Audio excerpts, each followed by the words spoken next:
Bem-vindos ao Debate, o nosso espaço de diálogo rigoroso e de multiplicidade de perspectivas sobre os temas que estão em evidência. Hoje nós vamos mergulhar de cabeça num assunto que, incendiou as redes sociais e as rodinhas de conversa nas últimas semanas. Com certeza. Tomou conta de tudo. Exato. Nós estamos falando da recente e super polêmica declaração do jornalista Flávio Prado. Durante um programa esportivo, ele pegou muito pesado nas críticas à contratação do meia inglês Jesse Lingard pelo Corinthians e já aproveitou o embalo para traçar um paralelo com a chegada do lateral Cédric Soares ao São Paulo. O ponto central da fala dele, que viralizou quase instantaneamente, foi classificar abertamente esses jogadores como, e eu cito, tranqueira. Uma escolha de palavras bem feliz, diga-se de passagem. Bom, a gente vai debater isso. Ele argumentou que o futebol brasileiro não deveria servir de destino para atletas que, na visão dele, já passaram do auge técnico ou chegam sem ritmo de jogo. E a nossa discussão de hoje gira em torno de uma questão bem clara. Essas críticas da imprensa refletem uma análise técnica sincera sobre as falhas de avaliação e contratação dos clubes brasileiros? Ou elas representam um desrespeito profissional e um exagero midiático desenhado só para inflamar as rivalidades antes mesmo da bola rolar? É uma linha tênue, né? Muito. E para deixar a minha posição bem clara logo de cara, eu defendo que a fala dele, por mais que tenha sido dura na forma, ela bateu numa ferida real. Ela expõe uma falha estrutural gravíssima dos nossos clubes, que continuam contratando gringos em fim de carreira só pelo peso do nome. E eu já discordo frontalmente dessa sua abordagem. A minha posição é que, quando você usa um rótulo pejorativo, como tranqueira, em rede nacional, você joga no lixo qualquer rigor analítico. Isso deixa de ser crítica esportiva e vira falta de respeito profissional, uma espetacularização focada em gerar engajamento tóxico. Certo. Então vamos destrinchar isso com calma. Eu quero aprofundar um pouco mais a minha visão sobre o cenário atual, porque o contexto importa demais. O futebol brasileiro hoje está inserido num mercado hiperglobalizado. O fluxo de jogadores cruzando o Atlântico é natural. Mas olha, nós estamos vendo um padrão assustador no nosso scouting internacional. Os clubes aqui assumem riscos financeiros absurdos para trazer caras com currículos pesados na Europa, mas que na prática não jogam com regularidade há muito, muito tempo. Jesse Lingard e Cédric Soares são um retrato perfeito disso. O meu argumento aqui não é contra o atleta estrangeiro em si, de forma alguma, mas sim contra essa lógica de mercado que está transformando o Brasil numa espécie de cemitério de ex-jogadores europeus. É como você comprar um carro de luxo importado, mas com motor fundido. A lataria chama atenção, gera curtida no Twitter, mas na hora de pegar a estrada esburacada, que é o nosso calendário insano de jogos, o motor simplesmente não aguenta. Quando os dirigentes investem fortunas nesses perfis, eles ignoram o desempenho recente por um impacto de marketing. E eu acho que a indignação da imprensa com isso é 100% justificada. A analogia do carro importado é até atraente, eu admito, mas o futebol não é uma ciência exata feita de peças de metal. Nós estamos lidando com seres humanos, com processos de adaptação cultural, novos ares. O problema central dessa visão que você está defendendo é que ela subestima totalmente o papel e a ética da imprensa na formação da cultura do nosso futebol. Você não acha que a gente precisa dar tempo ao tempo? Julgar a contratação antes do atleta fazer um único treino físico no Brasil é, no mínimo, pular etapas. Mas você não acha que... Deixa eu só concluir esse raciocínio. Criticar é uma coisa, ofender é outra bem diferente. Existe um debate legítimo sobre o custo-benefício, sobre a idade, sobre o ritmo de jogo. Ninguém nega isso. Contudo, quando um jornalista com o alcance do Flávio Prado decide usar o termo tranqueira, ele cruza uma linha perigosa. O peso das palavras na mídia esportiva é imenso. Condenar jogadores que vieram de ligas de elite antes da estreia deles no Campeonato Brasileiro não é a análise sincera. É sensacionalismo. Falta o tempo empírico necessário, que é ver a bola rolando. Eu entendo porque você pensa assim, mas deixe-me oferecer uma perspectiva diferente sobre essa questão da forma da mensagem. A gente não está se apegando demais à palavra tranqueira e, com isso, ignorando o alerta vermelho estrutural que ele tentou dar? A comunicação no futebol sempre foi permeada por paixão, por uma linguagem mais de arquibancada. Mas o jornalista não está na arquibancada. Não, claro que não. Mas se a gente tirar a casca da ofensa, o que sobra ali é uma verdade muito dura. O Brasil precisa de estrangeiros que elevem o nível competitivo, não de descartes de ligas maiores em busca de um último contrato lucrativo. O apego ao vocabulário não deveria ofuscar o mérito do argumento central, que é técnico. Eu vejo isso por um caminho um pouco diferente. A forma, principalmente no jornalismo, dita a recepção do conteúdo. A rotulação desrespeitosa não apenas arranha a credibilidade da análise, ela destrói o argumento. Sabe por quê?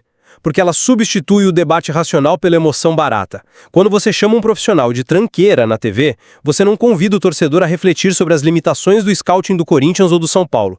Você entrega munição pronta para uma rejeição visceral. Sim, mas olha, essa rejeição visceral do torcedor não nasce do vácuo. Ela nasce de um histórico imenso de decepções. A gente precisa entender como funciona a avaliação dos clubes hoje para ver por que essa crítica antecipada tem tanto fundamento. O que você chama de falta de tempo empírico, para mim, já foi testado. O scouting moderno não olha mais para o YouTube do jogador para ver dancinha ou lances de 5 anos atrás. Eles olham para mapas de calor, para métricas de aceleração, para ver se o cara ainda tem a explosão física que o futebol de transição exige. E o rigor analítico que você exige da nossa imprensa já foi aplicado pelos clubes europeus. Eles olharam esses mesmos dados de aceleração e minutagem do Lingard nos últimos 18 meses e, adivinha, deixaram de se interessar. O Arsenal olhou para o Cedric e o escanteou. A diretoria aqui olha a grife, pensa em vender camisa e ignora que o cara não tem perna para jogar no nosso calendário. Esse é um argumento atraente, mas você já considerou que os dados de uma liga não se traduzem perfeitamente para outra? Eu discordo dessa sua conclusão fatalista de que, se a Europa descartou, não serve para nós. O futebol globalizado exige adaptação sim, mas o processo envolve variáveis táticas. Um lateral que não performa num sistema super específico do Arsenal pode se reinventar completamente num esquema de 3 zagueiros no São Paulo, por exemplo. Poderia, se nós tivéssemos um calendário que permitisse adaptação. Exatamente. O calendário é um moedor de carne. E é justamente por isso que a pressão antecipada da imprensa que você está defendendo é tão nociva. Quando um jornalista crava que o Cedric ou o Lingard são fracassos iminentes, ele cria uma profecia autorrealizável. O planejamento do clube acaba sendo boicotado. A comissão técnica planeja, 1 mês de recondicionamento físico, mas aí a diretoria entra em pânico com a hashtag da tranqueira bombando nas redes sociais e obriga o treinador a colocar o cara em campo antes da hora. O cara se machuca e a imprensa diz, eu avisei. É cruel.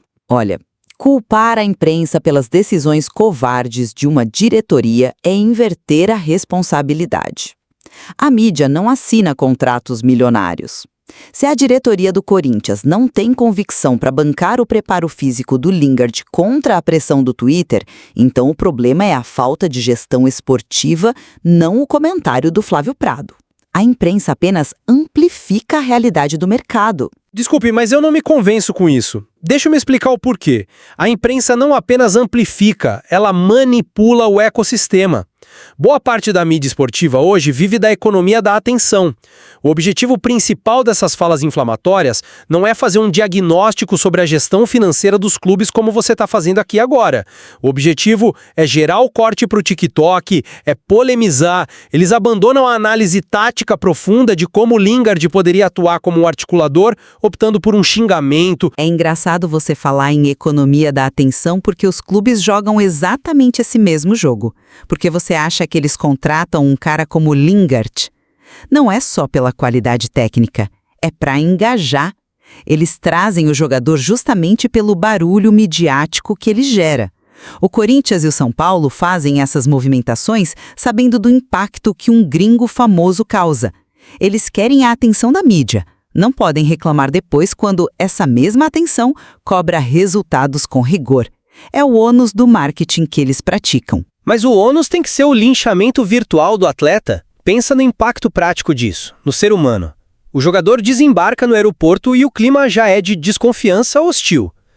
Se o Cédric erra um passe lateral no primeiro jogo do Paulistão, a narrativa da tranqueira já está validada na cabeça da arquibancada. O cara mal entende o idioma e já é tratado como um estorvo. Isso não ajuda o futebol brasileiro a evoluir, só afasta profissionais sérios. Mas aí a gente tem que olhar para o comportamento dessa mesma arquibancada.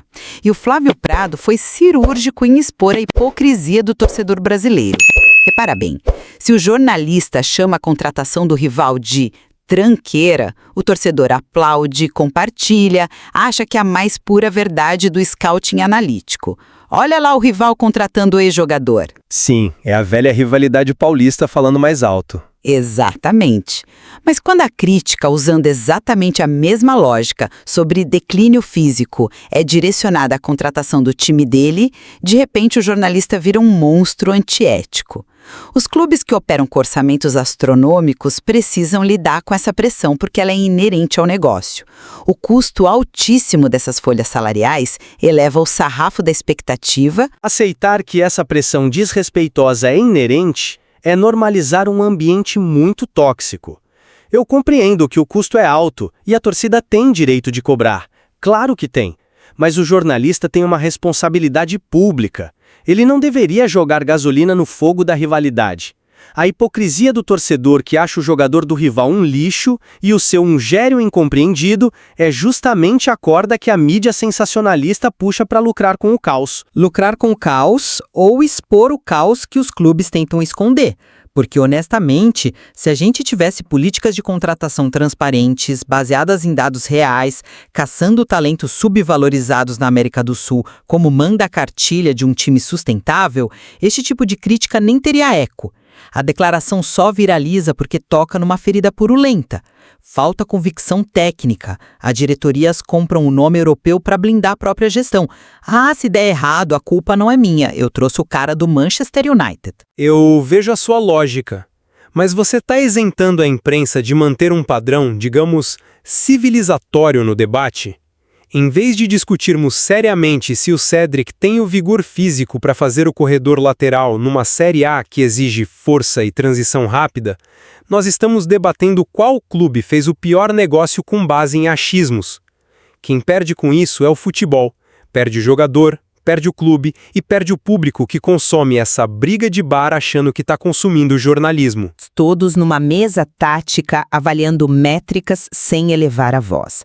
Mas a gente não pode exigir uma polidez extrema num ambiente de futebol que pulsa a paixão e principalmente que lida com o dinheiro suado do torcedor em clubes atolados em dívidas. O termo tranqueira incomoda, soa pejorativo, não há como negar, mas a linguagem popular muitas vezes é o veículo mais direto para escancarar uma verdade complexa que as diretorias tentam maquiar com relatórios corporativos. Bom, caminhando para o encerramento, há um ponto em que eu acho que nossas perspectivas convergem muito claramente. A globalização do mercado mudou completamente as regras do jogo. É inegável que o fluxo transatlântico de jogadores elevou os riscos, tanto financeiros quanto esportivos. O futebol brasileiro está numa encruzilhada, tentando descobrir como operar nesse cenário sem falir e sem virar, como você bem disse, um cemitério de ex-jogadores europeus. Exato. A dinâmica de como avaliamos o talento mudou. A margem de erro que os clubes brasileiros tinham há uma década simplesmente não existe mais. Qualquer erro numa contratação dessas compromete anos de finanças. E o que fica claro na nossa discussão de hoje é que não dá para olhar para isso de forma isolada. Não dá para criticar só a mídia, nem bater só nas diretorias.